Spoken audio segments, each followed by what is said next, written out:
ऋषींनी इंद्रदेवाला शाप दिला, एखाद्या दगडाप्रमाणे कठोर झालास, म्हणूनच तू दगड होऊन पडशील. अखेर तेच इंद्रदेव वीट होऊन या भूलोकी आले आणि म्हणूनच या विटेवर त्यांच्या उद्धारात इत्यर्थ मी उभा राहिलो. तेव्हा ही सामान्य वीट नव्हे. हा देवा देवेंद्राचा तुझ्याकडे उद्धार झाला, पण या विठेवर देवा या पुंडलिकानं तुला उभं केले. हे जग हा आढळलं माणूस देवा तुला काय रे म्हणे. फक्त पुंडलिकासाठी काटेवर मी हात घेतला याचा अर्थच मुळे असा आहे की अखिल जगताला मला एकच सांगायचंय की भवसागर हा माझ्या कमरेएवढा आहे. तेव्हा हताश होऊ नका, अगदी मनस्वास्थ घेऊन देवभक्तीची कास करा. अर्थात मी कटेवर हात घेतले, कटेवरी हात घेऊन राहिलो उभा विटेवरी, म्हणून विटेवरी मी अचल झालो. विटेवरी अचल म्हणून अखिल सार जग म्हणेल मज विठ्ठल, मज म्हणेल विठ्ठल. एवढंच कशाला पुंडलिका, अरे विवेकाचा स्तंभ, स्तंभ म्हणजे ठोंबा. मी ठोंब्याप्रमाणे उभा राहिलो आणि म्हणूनच अखिल विश्व विवेकाचा स्तंभ अर्थात विठोंबा विठोंबा विठोंबा म्हणते. एवढंच कशाला, प्रत्यक्ष वृंदादेवीच्या शापामुळं देवता पाषाण झाला, अर्थात कलियुगात कृष्णरूपानं कृष्णवर्णीय म्हणून पाषाण राहणार. पण माझा खरा रंग फार वेगळा आहे. माझा रंग आहे तो पांडुर रंग. पांडुर माझा रंग म्हणून सारे मज म्हणतील पांडुरंग पांडुरंग पांडुरंग.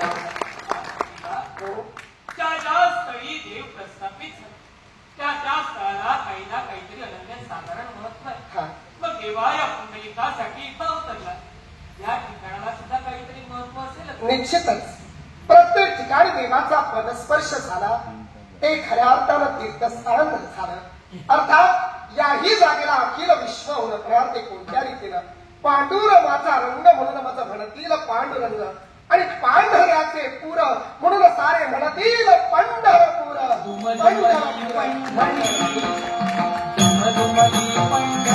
पांडुरंग हरी तो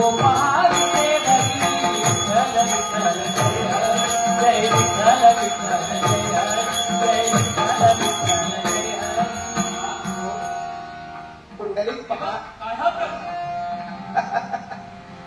अरे पंढरपूर म्हणता क्षणी गंगेचा उगम झाला आणि ज्या गंगेनं आपल्याला चंद्राकृती वळसा दिलाय, खरं ती कोण आहे माहिती का? शिवशंकरांच्या धर्मबिंदू पासून जिचा जन्म झाला ती भीमा नदी. या भीमेनं प्रत्यक्ष देव या ठिकाणी अवतीर्ण झाला, म्हणून तिनं आपला प्रवाह वळविला आणि तो प्रवाह वळणाकृती ठेवला आणि अगदी चंद्राकृती प्रमाणे तुला मला आणि तुझ्या मातृपितृ देवतेला वळसा दिलाय. आणि म्हणूनच यापुढं या भीमेच्या पुढच्या प्रवाहाला अखिल विश्व म्हणे चंद्रभागा चंद्रभागा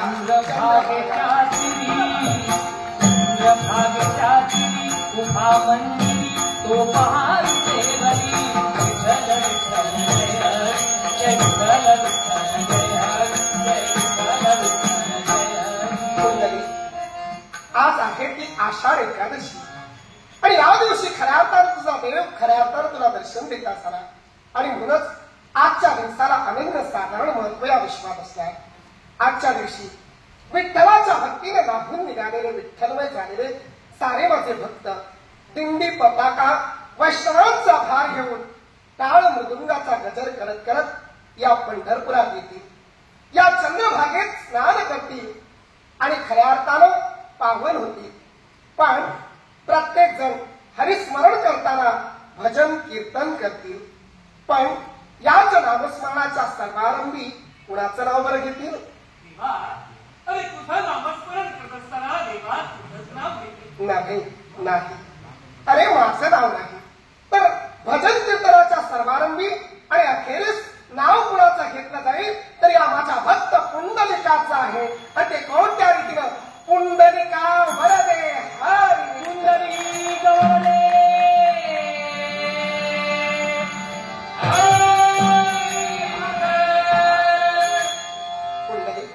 एवढंच नाही तर केवळ प्रत्येक भाविक भक्तजन जो पंढरपुरात परमात्म्याच्या दर्शनासाठी तो प्रथम दर्शन कुणाचं घेणार? देवा नक्कीच तुझं घेणार. देव आपला आहे म्हणून देवाचं दर्शन जर घेतलं असेल तर त्याला खऱ्या अर्थानं फलश्रुती मिळणार नाही.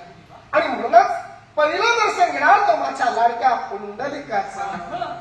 पुंडलिकाच्या दर्शनानंतर मातृपितृदैवताचं आणि त्यानंतर केवळ द्वापारयुगाच्या ठिकाणी त्यांची खऱ्या अर्थानं भेट झाली तेच माझे लाडके गरुड अर्थात वैनतेय आणि हनुमंत या दोघांच्या स्तंभाला आलिंगन देतील आणि तदनंतर या देवाचं दर्शन घेतील. आणि अशा प्रकारे जो दर्शन घेणार नाही त्याची यात्रा त्याची आषाढी एकादशीची खऱ्या अर्थानं फेरी कधीही सफल होणार नाही आणि त्याच्या जीवनात खऱ्या अर्थानं सुख सौख्य मिळणार नाही. आणि जो पुंडलिकाचं दर्शन घेऊन नंतर खऱ्या अर्थानं प्रवास करत माझ्यापर्यंत येईल त्याच्या दर्शनाला फलश्रुती मिळेल. तुला एक प्रश्न आहे माझा. या अवतार कार्यात या अवतारातील प्रत्येक अवतार कार्यात देवतांनी तुला कोणत्या ना कोणत्या प्रकारे सहाय्य केले. मग या अवतार कार्यात ही फक्त इंद्र देवता की अजून कुणी देवता आहे? निश्चितच माझ्या अवतारात प्रत्येकाचं सहकार्य आहे. तेव्हा शिव तोची निवृत्ती होईल.